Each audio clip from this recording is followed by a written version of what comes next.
ప్రార్థన చేసుకుందాం. 9వ తారీఖు 8వ నెల 2020 సంవత్సరం ఆదివారపు పునరుద్ధాన ఆరాధన కొరకు బిడ్డల పాటలు పాడుచుంటుండగా ప్రార్థన చేసుకుందాం. మహాగణుడా, మహోన్నతుడా, మరొకసారి నీ పాసన్నిధికి వస్తున్నాం. ప్రభా, నీ పిల్లలు నీ కొరకు గళాలు విప్పి నిన్ను కీర్తిస్తూ ఉంటుండగా వారి పాటల ద్వారా మీరు మహిమ పొందండి.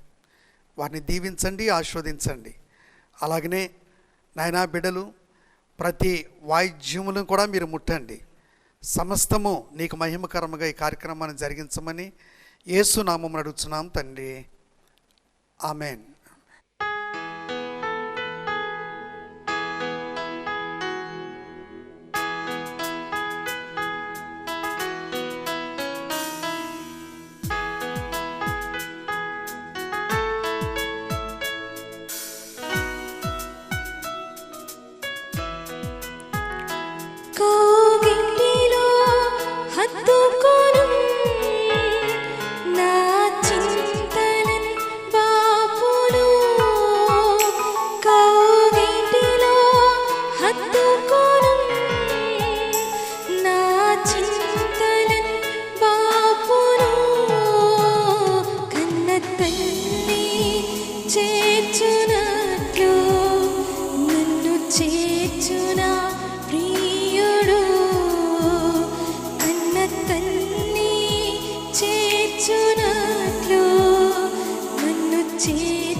నా కొర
బ్రతుకే నాదయ్యా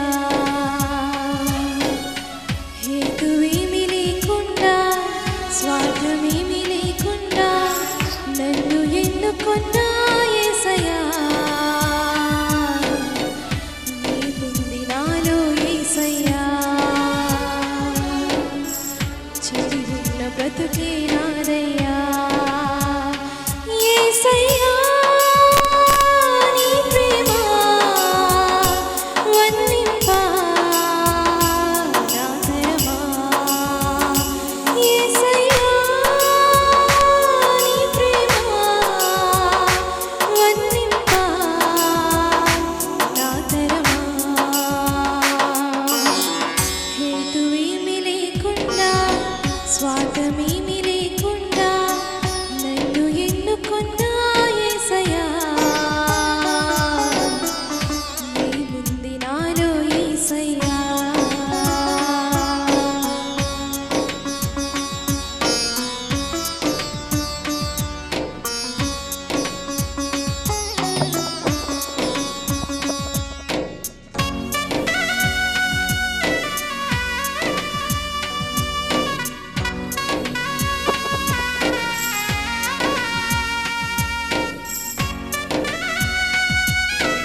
బ్రతుకే నాదయ్యా యేసయ్యా నీ ప్రేమ వర్ణింపా నా తరమా యేసయ్యా నీ ప్రేమ వర్ణింపా నా తరమా హల్లెలూయా.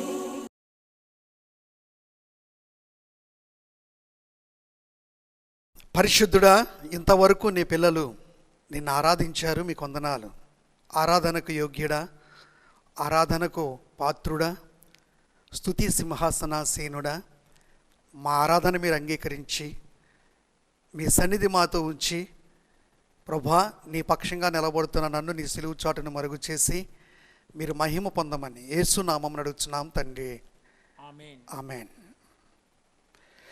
ప్రియా దేవుని పిల్లలారా, ఈ సమయంలో మరొక పునరుద్ధానపు దినం 9వ తారీఖు 8వ నెల 2020 సంవత్సరం దేవుడు మనకు అనుగ్రహించినందుకు దేవుని స్తుతిస్తూ గణపరుస్తూ ఉన్నాను. ఒక వ్యక్తి నిత్యజీవం కొరకు ఎందుకు యేసయ్య దగ్గరకు వచ్చారు అనే అంశం గురించి మనం ధ్యానం చేసుకున్నాం గత 2 వారాలు. అతడు లోకం కావాలా, నిత్యజీవం కావాలా, నిత్యజీవం కావాలా, ధనం కావాలని యేసు ప్రభువారు అతను అడిగినప్పుడు అతను ముఖం చిన్నబుచ్చుకొని వెళ్ళిపోయాడు. ఈరోజు అదే అంశం మీద కొన్ని మాటలు మరలా తిరిగి మనం ధ్యానం చేసుకుందాం. కొరింథీయులకు రాసిన మొదటి పత్రిక 15వ అధ్యాయము 19వ వచనాన్ని మనం ధ్యానం చేసుకుందాం. ఈ మాట చదువుకొని కాస్త ముందుకు వెళ్దాం. దయచేసి పరిశుద్ధ గ్రంథాలు ఉన్న వాళ్ళందరూ తెరిచి చూడండి. కొరింథీయులకు రాసిన మొదటి పత్రిక 15వ అధ్యాయము 19వ వచనాన్ని మనం చదువుకుందాం. ఈ జీవిత కాలం మట్టుకే దేవుని పిల్లలారా దయచేసి గమనించండి. ఈ జీవిత కాలం ఒక వ్యక్తి యేసయ్య దగ్గరికి ఎందుకు వచ్చాడంటే నిత్యము ఉండే జీవితం కొరకు వచ్చాడు. కానీ వాక్యం ఈ రీతిగా చెప్తుంది, ఈ జీవిత కాలం అంటే ఈ జీవితానికి దేవుడు ఒక లిమిట్, దేవుడు ఒక పరిమితిని ఏర్పాటు చేశాడు ఈ జీవితానికి. ఈ జీవితంలో కొన్ని దశలు మనం చూస్తాం. 1 బాల్యము, 2 యవనము, 3 నడివయసు, 4 వృద్ధాప్యం. ఈ జీవితం ఈ 4 విషయాలతో ముగించబడుతుంది. అది 70 సంవత్సరాలు కావచ్చు, 80 సంవత్సరాలు కావచ్చు, లేక 100 సంవత్సరాలు కావచ్చు. ఎన్ని సంవత్సరాలు అయినప్పటికీ కూడా ఈ జీవితానికి ఒక పరిమితి ఉంది. అందుకనే ఈ జీవితం అని అన్నాడు భక్తుడైనటువంటి పౌలు. కొరింథీ సంఘాన్ని హెచ్చరిస్తూ ఈ జీవిత కాలం మట్టుకే, అసలు జీవితం అంటే ఏంటి, జీవితాన్ని గురించి మనం ధ్యానం చేస్తే, జీవితాన్ని గురించి మనం ఆలోచన చేస్తే, జీవితాన్ని గురించి పరిశుద్ధ లేఖన భాగంలో చాలా విషయాలు ఉన్నాయి. నేను సందర్భానుసారంగా ఒక మాట మీకు తెలియజేయాలని ఇష్టపడుతున్నాను. మనిషి పుట్టినది మొదలుకొని చనిపోయే వరకు మధ్యలో ఉన్నదే జీవితం. ఆమేన్. మనిషి పుట్టాడు, చచ్చిపోతాడు. పుట్టడం గిట్టడం కొరకే అని అందరూ చెప్తాం. పుట్టాడు, చనిపోతాడు. ఈ పుట్టడం, చనిపోవడం, ఈ రెండిటికి మధ్యలో ఉన్నదే జీవితం. గనుక ఆ జీవితాన్ని గురించి దేవుని వాక్యంలో గనుక మనం ధ్యానం చేస్తే చాలా శ్రేష్టమైన మాటలు మనకు దొరుకుతాయి. భక్తుడైన పౌలు కొరింథీ సంఘానికి ఈ రీతిగా హెచ్చరిస్తున్నాడు. ఏమని హెచ్చరిస్తున్నాడో తెలుసా? ఈ జీవిత కాలం మట్టుకే మనము క్రీస్తునందు నిరీక్షించు వారమైన ఎడల మనుషులందరికంటే దౌర్భాగ్యులమై ఉందుము. మరి దేవుని వాక్యం ఇంత ఖండితంగా, ఇంత స్పష్టంగా, ఇంత విషదపరచబడినటువంటి ఆ యొక్క వాక్య సందేశాన్ని వినండి. ఈ జీవితం కొరకే, ఈ జీవితానికి ఏం కావాలి? ఆరోగ్యం కావాలి. ఈ జీవితానికి ఏం కావాలి? అన్నం కావాలి. ఈ జీవితానికి ఏం కావాలి? వస్త్రాలు కావాలి. ఈ జీవితానికి ఏం కావాలి? వస్తువులు కావాలి. ఈ జీవితానికి ఏం కావాలి? బంగారం కావాలి. ఈ జీవితానికి ఏం కావాలి? మంచి గృహాలు కావాలి. ఈ జీవితానికి ఏం కావాలి? కారు కావాలి. ఈ జీవితానికి సంబంధించినట్టు వరకు మాత్రమే మనము ఈ జీవిత కాలం మట్టుకే మన ప్రభు అయిన యేసు క్రీస్తులందు నిరీక్షించిన వారమైన ఎడల మనుషులందరికంటే దౌర్భాగ్యం. అంటే మరి ఎందుకు నిరీక్షించాలి దేవుణ్ణి? యేసుక్రీస్తు ప్రభువాన్ని ఎందుకు నిరీక్షించాలి అంటే నిత్య జీవం కొరకు ఆయనని నిరీక్షించాలి. ఆయన ఇచ్చు నిత్య జీవం మనకు కావాలి. అందుకని భక్తుడైన పౌలు ఆయన జీవితంలో ఆయన స్వీయ అనుభవంలో ఆయన అంటాడు, బ్రతుకుట క్రీస్తే, చావు అయితే లాభం. ఏంటి ఆ లాభం? బ్రతుకుట క్రీస్తు కొరకే బ్రతుకుతూ ఆయన అంటాడు మరొక మాట, నేను జాగ్రత్తగా పరిగెట్టాను, క్రమశిక్షణతో పరిగెట్టాను, నా పరుగు కడముట్టిస్తాను, నా కొరకు జీవ కిరీటం దాచబడి ఉన్నది. ఎంత శ్రేష్టమైన మాటలండి ఇవి. ఈరోజు చిన్న చిన్న వాటికి యేసు ప్రభువుని, చిన్న చిన్న విషయాల్లో యేసు ప్రభువుని, ఆయన మహిమను దిగజార్చేస్తున్నారు మనుషులు. దయచేసి గమనించండి. నిత్య జీవము ఇచ్చేవాడు దేవుడు, పరలోకాన్ని ఇచ్చేవాడు దేవుడు, మోక్షాన్ని ఇచ్చేవాడు దేవుడు. కనుక ఆయన ఏమని చెప్తున్నాడు అంటే, ఈ జీవిత కాలం మట్టుకే మనము క్రీస్తు యేసునందు నిరీక్షించిన వారమైన ఎడల మనుషులందరికంటే దౌర్భాగ్యులం. అంటే మనకి దేవుడు ఒక కాల పరిమితిని పెట్టాడు మన ఆయుష్కి. మోషే అనే దైవజనుడు ఆయన ప్రార్థన చేస్తూ 90వ కీర్తనలో ఆయన చెప్తాడు, నరుని ఆయుష్ 70 సంవత్సరాలు, అధిక బలము ఉన్న ఎడల 80 సంవత్సరములు, అయినను వాటి వైభవము ఆయాసము దుఃఖమే. జీవితం నడిచిపోతూ ఉంటుంది. ఒకవేళ నేను బాల్యంలోనే ఉంటానంటే ఉండలేం, యవనస్తుడుగానే ఉండిపోతానంటే ఉండలేం, నడి వయసులోనే ఉంటానంటే ఉండలేం, వృద్ధాప్యంలోనే ఉంటానంటే ఉండలేం. దాని తర్వాత మన పరిధి, దేవుడిచ్చిన ఆయుష్ ముగించబడుతూ ఉంటుంది. కనుక జీవితం అంటే పుట్టినది మొదలుకొని చనిపోయే వరకు మధ్యలో ఉండేదే ఈ జీవితం. ఈ జీవితంలో నీవు నిత్య జీవం కోరుకుంటున్నావా? ఈ జీవితం మట్టుకే కావలసిన వాటిని పొందుకొని సరిపెట్టుకుంటున్నావా? వాక్యంలో ఒక కొన్ని శ్రేష్టమైన మాటలు నేను చూపించాలని ఆశపడుతున్నాను. ఆదికాండము 47వ అధ్యాయము 8వ వచనాన్ని మనం చదువుకుందాం. ఆదికాండము 47వ అధ్యాయము 8వ వచనం. ఫరో నీవు జీవించు సంవత్సరములు ఎన్ని అని, నీవు జీవించిన సంవత్సరములు ఎన్ని అని యాకోబును అడిగినందుకు, యాకోబును అడగగా, యాకోబు మనం గమనించాలి. ఇక్కడ అడిగే ప్రశ్న ఏంటంటే, నువ్వు జీవించిన సంవత్సరాలు అంటే నీ వయసు ఎంత? ఫరో రాజు యాకోబుని అడుగుతున్నాడు, ఓ యాకోబు నీ వయసు ఎంత అని అడిగాడు. ఆయన వయసు ఎలా చెప్తున్నాడో తెలుసండి. ఫరో యాకోబుని అడిగినప్పుడు, యాకోబు నేను యాత్ర చేసిన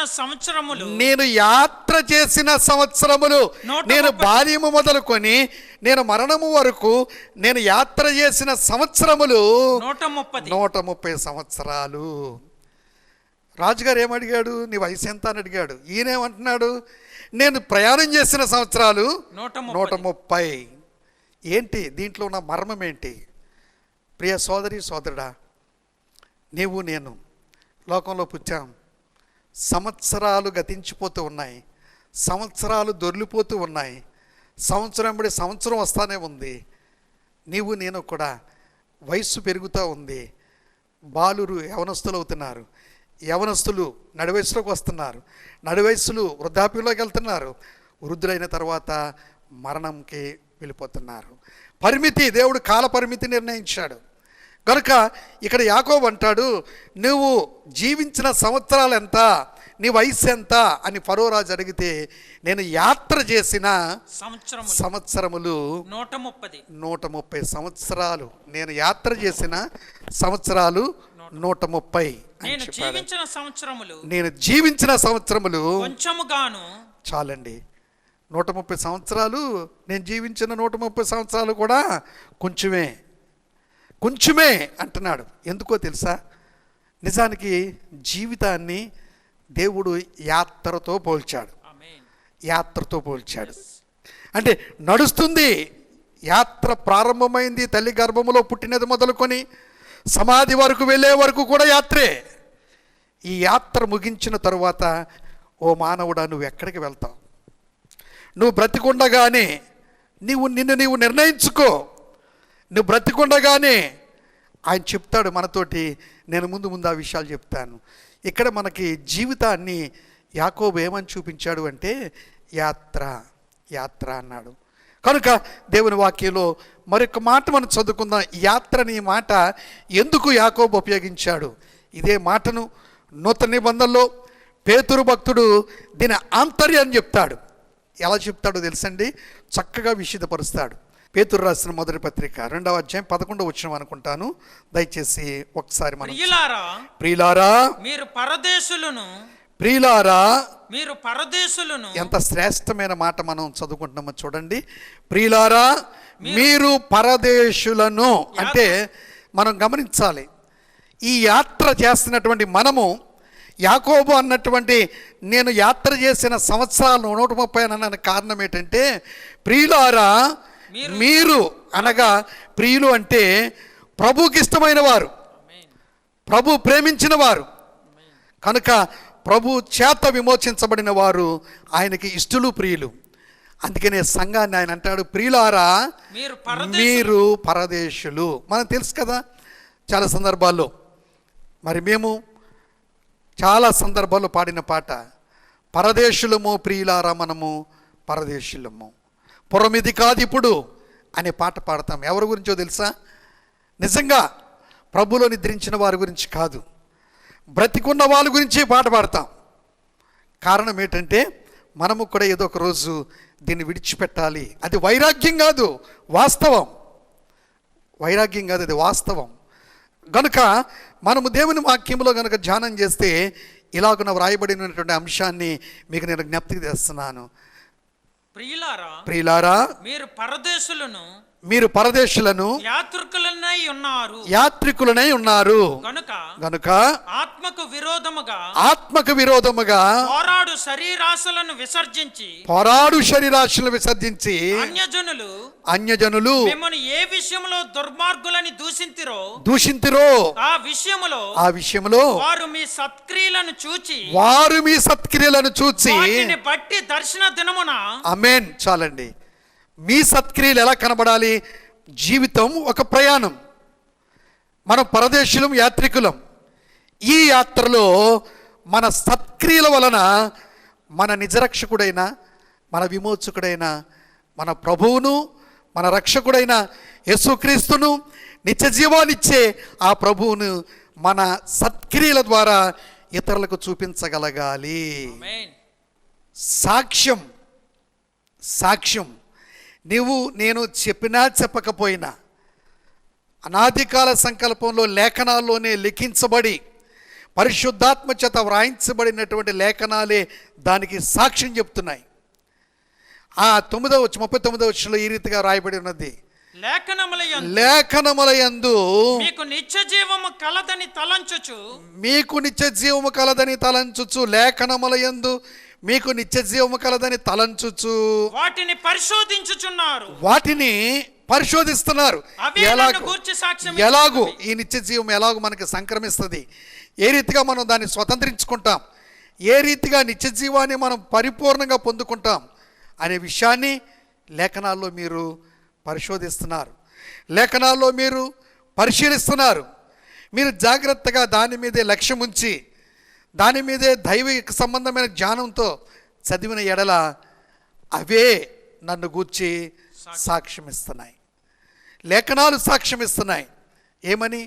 యేసుక్రీస్తు ఒక్కడే నిత్య జీవానికి మనల్ని తీసుకొని వెళ్ళగలడని, నిత్య జీవానికి వారసత్వం ఇచ్చేవాడు ఆయన ఒక్కడే అని లేఖనాలు స్పష్టంగా మనకు తెలియజేస్తూ ఉన్నాయి. కనుక మనము ధ్యానం చేస్తున్నటువంటి దేవుని వాక్యములో చాలా ప్రాముఖ్యమైన అంశాన్ని మనం చదువుకుంటున్నాం. యేసు ప్రభు వారు ఈ లోకములో మన కొరకు ప్రాణం పెట్టింది దేని కొరకు అంటే మన చిన్న చిన్న అవసరాల కొరకు కాదు. శాశ్వతమైన నిత్య జీవాన్ని మనకి ఇవ్వడానికి, చిన్న చిన్న అక్కర్ల కొరకు కాదు. ఒకవేళ నీవు యేసు ప్రభువుని అడిగి ఒక మంచి ఉద్యోగం సంపాదించుకున్నావు అనుకో, ఆ ఉద్యోగం ద్వారా నువ్వు పరలోకానికి వెళ్ళలేవు. దేవుణ్ణి అడిగి నువ్వు ఒక కారు కొన్నావు అనుకో, ఆ కారు నిన్ను పరలోకం తీసుకెళ్ళలేదు. దేవుణ్ణి అడిగి ఒక గృహాన్ని కట్టుకున్నావు అనుకో, ఆ గృహం నిన్ను పరలోకాన్ని తీసుకెళ్ళదు. దేవునికి ఇవ్వవలసిన స్థానం నీ హృదయములో లేఖనాల ప్రకారముగా ఆయనకు నువ్వు చోటిస్తే అవే ఆ సాక్ష్యం ఇస్తున్నటువంటి లేఖనాలు నిత్య జీవానికి ఎలాగ నువ్వు వెళ్ళగలవనే విషయాన్ని వాక్యం చెప్తూ ఉంది. మోషే దైవజనుడు అంటున్నాడు, ఆయన ఈ యాత్రలో ఆయన చెప్పే మాట, ప్రభువా తరతరముల నుండి మాకు నివాస స్థలము నీవే. మనం కట్టుకున్నటువంటి కోట్లాది రూపాయలు పెట్టినటువంటి ఈ కట్టడాలన్నీ కూడా అశాశ్వతం. వాక్యం చెప్తుంది, మనకు కంటికి కనిపించే ప్రతి విషయం కూడా అశాశ్వతం. కంటికి కనిపించనిది శాశ్వతం. కంటికి కనిపించకుండా మన కొరకు సిద్ధపరచబడినది శాశ్వతమైన నిత్య జీవానికి వారసత్వం పొందుకున్న వారే దాన్ని స్వతంత్రించుకోగలరు అనే విషయాన్ని లేఖనాలు మనకు తెలియజేస్తున్నాయి. అదే మాట యేసు ప్రభువారు భూమండలం మీద ఉన్నప్పుడు ఆయనను గూర్చి ఆయనే, నన్ను గూర్చి నేను చెప్పుకునే దానికంటే నన్ను గూర్చి లేఖనాలు ఏం చెప్పబడదో దాన్ని మీరు ధ్యానం చేస్తే ఆ లేఖనాల ద్వారా మీరు నన్ను తెలుసుకుంటారనే విషయాన్ని ఆయన ప్రత్యక్షపరిచాడు. కనుక ఈ విషయాలు భక్తుడైన పౌలు కూడా తన జీవితంలో యేసుక్రీస్తు నిత్య జీవాన్ని ఇచ్చేవాడని, నిత్య జీవానికి వారసత్వం ఇచ్చేవాడని, నిత్య జీవాన్ని మనం పొందుకోవడానికే ఆయన ఈ లోకంలోకి వచ్చాడనే విషయాన్ని ఆయన సంఘానికి వ్రాస్తూ ఆయన చక్కటి మాట చెప్తారు. అపోస్తుల కార్యం 17వ అధ్యాయంలో ఈ మాట మనం చూడగలం. ఈ మాట భక్తుడైన పౌలు చెప్తాడు. అపోస్తుల కార్యం 17వ అధ్యాయం 11వ వచనములో ఆయన చెప్పిన మాట ఒక్కసారి మనం ధ్యానం చేసుకుందాం. వీరు దెసలోనికలో ఉన్న వారి కంటే గనులై ఉండిరి గనుక ఆసక్తితో వాక్యమును అంగీకరించి పౌలును సీలయును చెప్పిన సంగతులు మనము జాగ్రత్తగా గమనించాలి. వీరు తెస్సలోనికలో ఉన్న వారి కంటే ఘనులై ఉండిరి గనుక ఆసక్తితో. చాలా మంది మన వాక్యం వింటాం, ఏ శక్తితో అంటే కాసేపు గంటసేపు కూర్చొని వినలేనటువంటి బలహీన శక్తితో వింటాం. కానీ పౌలు శీలలు బోధ చేస్తూ ఉన్నప్పుడు, వారు వాక్యాన్ని బోధిస్తున్నప్పుడు వారు చెప్పినటువంటి విషయాల గురించి మరి వీరి గురించి చెప్పండి మాట్లాడి తెలుసండి. ఆసక్తితో వాక్యమును అంగీకరించి పౌలును శీలను చెప్పిన సంగతులు అలాగున్నవో లేవో అని ప్రతి దినమును లేఖనములను పరిశోధించుచు వచ్చిరి. ప్రతిదినం ఏం పరిశోధించారు? లేఖనాలు పరిశోధించారు. లేఖనాలు ఎందుకు పరిశోధించాలి అంటే అవే యేసును గూర్చి, అవే నిత్య జీవాన్ని గూర్చి, అవే పాపక్షమాపణ గూర్చి, అవే రక్షణను గూర్చి, అవే పరలోకానికి తీసుకొని వెళ్ళడము గూర్చి లేఖనాలే సాక్ష్యం ఇస్తున్నాయి. కనుక లేఖనాల్లో పౌలు శీలలు చెప్పినటువంటి యేసే నిత్య జీవం అనే మాట అది అవునా కాదా అని వాక్యమును అంగీకరించి ప్రతిదినము పౌలు శీలలు చెప్పిన మాటలు అలాగున్నవో లేవో అని ప్రతిదినము లేఖనాలను పరిశోధించుచూ వచ్చిరి. దేవుని పిల్లలారా, ఈ సమయంలో మనము యేసుక్రీస్తుని నిరక్షకుడిగా, సొంత రక్షకుడిగా నువ్వు అంగీకరించడానికి కారణం కేవలం వ్యాపారం కోసమా, కేవలం పొట్టకూటి కోసమా, కేవలం లేక ఇల్లు కోసమా, లేక కేవలం ఏదైనా ఒక వస్తువు కొనుక్కోవడం కోసమా?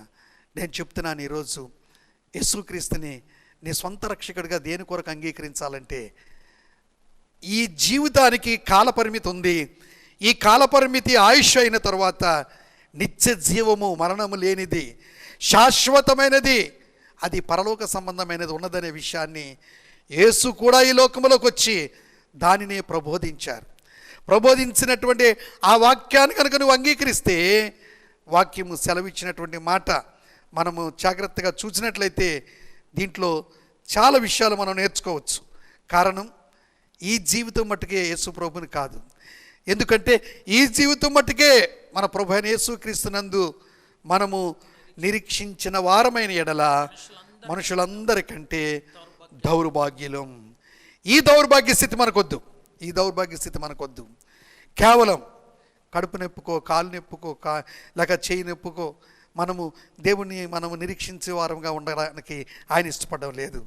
ఆయనను మనము సొంత రక్షకుడిగా అంగీకరించి నిత్య జీవం పొందడానికి ఆయన మనకి ఇచ్చినటువంటి కొన్ని ప్రత్యేకమైన విధానాలు కనుక మనం చూడగలిగితే వాక్యంలో ఎంతో శ్రేష్టమైన విషయాలు ఉన్నాయి. ఒకవేళ మనం ఆలోచన చేస్తే ఒక మాట జ్ఞాపం చేసుకుందాం. యోహాను సువార్త 6:49 ఓ చక్కటి మాట మన జ్ఞానం చేసుకోవడానికి పరిశుద్ధాత్మ దేవుడు ప్రేరేపిస్తున్నటువంటి మాట మనం చదువుకుందాం. మీ పితరులు అరణ్యంలో మన్నా తినను చనిపోయారు. అంటే ఇప్పుడు నిత్య జీవం అనేది ఎలా వస్తుంది అంటే, ఒకవేళ మన పితరులు అరణ్యములో మన్నా తిన్నారు, అది పరలోకములో నుంచి వచ్చిన ఆహారం, దేవుడే పంపిన ఆహారం. అయితే అది తింటే చావకుండా ఉంటారా అంటే చావకుండా ఉండరు. ఖచ్చితంగా మన పితరులు మన్నా తిన్నారు, పరలోకములోంచి వచ్చిన ఆహారాన్ని తిన్నారు, అయినను చనిపోయారు. నీవు నేను చనిపోకుండా ఉండడానికి యేసుక్రీస్తు ప్రభువారు ఒక చక్కటి ప్రబోధను మనకు బోధిస్తున్నారు. అదేంటో తెలుసా? చాలా శ్రేష్టమైన విషయాలు ఉన్నాయి. ఈరోజు మనం యేసు ప్రభుని అంగీకరించడానికి కారణం, నేనైతే సేవకునిగా చెప్తాను, ఆయన నిత్య జీవానికి వారసత్వాన్ని ఇచ్చేవాడు. అశాశ్వతమైన ఈ జీవితం మనం ఊపిరుండగానే, ప్రాణం ఉండగానే, ఆయుష్ ఉండగానే నిజరక్షకుడని యేసుక్రీస్తుని మనం తెలుసుకుంటే, ఒకవేళ నీ ప్రయాణములో, నీ జీవిత ప్రయాణములో బాల్యము ఒకవేళ గతించిపోయిందా, యవనస్తుడా జాగ్రత్త, యవనం గతించిపోయిందా, నడి వయసులో ఉన్నటువంటి సోదరుడా నువ్వు జాగ్రత్త, నడి వయసు కూడా ఈ వృద్ధాప్యంలో ఉన్నటువంటి మరి వృద్ధుడా జాగ్రత్త. నీ జీవితం ముగించబడిన తర్వాత, నీ యాత్ర ముగించబడిన తర్వాత, నీ ప్రయాణము ముగించబడిన తర్వాత, ఈ దేహాన్ని విడిచిపెట్టిన తర్వాత నువ్వెక్కడికి వెళ్తావు, ఎక్కడికి వెళ్ళబోతున్నావు ఆలోచించుకో. కనుక ఈరోజు దేవుని యొక్క వాక్యం బహుతేటగా మనకు సెలవిస్తున్నటువంటి వాస్తవాన్ని మీ ముందుకు తెస్తున్నాను. జాగ్రత్తగా గమనించు. యేసు ప్రభుని ఎందుకు అంగీకరించాలంటే నిత్య జీవాన్ని ఇచ్చేవాడు. చాలామంది యేసయ్య దగ్గరికి వస్తున్నారు, యేసయ్య మాటలు వింటున్నారు, యేసు దగ్గర మోకరిస్తున్నారు, ఆయన వారి బాధలన్నీ ఆయనకు చెప్తున్నారు, కానీ ఆయన చెప్పినటువంటి మాటకు లోబడడం లేదు. ఒకవేళ నువ్వు లోబడకుండా ముఖము చిన్నబుచ్చుకొని తిరిగి వెళ్ళిపోయినటువంటి ఆ వ్యక్తి వలె ఉంటావా, లేక నీలో ఉన్న లోపాన్ని సవరించుకొని యేసయ్యా నువ్వు ఒక్కడవే నిత్య జీవాన్ని ఇచ్చేవాడు, నీ వాక్యానికి లోబడి నీ సన్నిధిలో నిందారహితంగా నేను నడుస్తానని నువ్వు దేవుని ఎదుట ఒప్పుకుంటావా? ఏదైనా నీ ఇష్టమే, బలవంతం లేదు, ఏదైనా నీ ఇష్టమే. కనుక అట్టి రీతిగా దేవుడు నిత్య జీవానికి వారసత్వం ఇచ్చే గుంపులో నువ్వు ఉండాలని నేను కోరుకుంటూ, ఈ మాటలు మన వినికిడిలో ఫలభరితంగా దేవుడు దీవించాలని ఈ ఎపిసోడ్ ఇక్కడితో ముగిస్తున్నాను. మరలా దేవుని చిత్తమైతే మరలా ధ్యానం చేద్దాం, ప్రార్థన చేసుకుందాం. మహాగణుడా, మహోన్నతుడా, సర్వశక్తిమంతుడా, సర్వోన్నతుడా, నీవు సంచరించిన దేవుడవు, ఏదో ఒక స్థానంలో ఉండిపోయిన వాడవు కాదు. మరలా నీవు మృత్యుంజయుడై ఆరోహణమవుతున్నప్పుడు చెప్పావు, నేను వెళ్ళుట వల్ల మీకు ప్రయోజనం, నేను వెళ్ళని ఎడల ఆదరణకర్త మీ వద్దకు రాడని మీరు సెలవిచ్చారు. యావత్ ప్రపంచంలో నువ్వు పంపిన పరిశుద్ధాత్మ దేవుడు మమ్మల్ని అందరినీ సంరక్షిస్తూ నడిపిస్తూ నిత్య జీవం కొరకు మమ్మల్ని మేలుకొల్పుతూ ఉన్న విధానాన్ని బట్టి నేను స్తుతిస్తున్నాను. జీవిత యాత్రలో ఎవరు ఎక్కడున్నారో నాకు తెలియదు, కానీ యాత్ర ముగించబడుతుందనే విషయాన్ని నీ వాక్యం తేటతెల్లంగా సెలవిస్తూ ఉన్నది. ఈ జీవితం ముగించబడిన తరువాత శాశ్వతమైన నిత్య జీవానికి ప్రతి ఒక్కరిని మీరు ఆయత్తపరచమని, అశాశ్వతమైన దాని మీద ఎక్కువగా దృష్టి పెట్టకుండా శాశ్వతమైన పరలోక సంబంధమైన వాటి మీద దృష్టి ఉంచడానికి ప్రతి ఒక్కరిని మీరు స్థిరపరచమని యేసునామమున అడిగి వేడుకుంటున్నాం తండ్రి, ఆమేన్. ఇప్పుడు మన తండ్రి అయిన దేవుని యొక్క ప్రేమ, కుమారుడు రక్షకుడైన యేసుక్రీస్తు వారి యొక్క కృప, ఆదరణకర్తైన పరిశుద్ధాత్మిక అన్యోన్య సహవాసం ప్రార్థిస్తున్న మనందరినీ కంటికి రెప్పవలె కాచి కాపాడి దేశానికి ప్రపంచానికి స్వస్థతను కలుగు చేసి ఆయన మాత్రమే మహిమ పొందును గాక.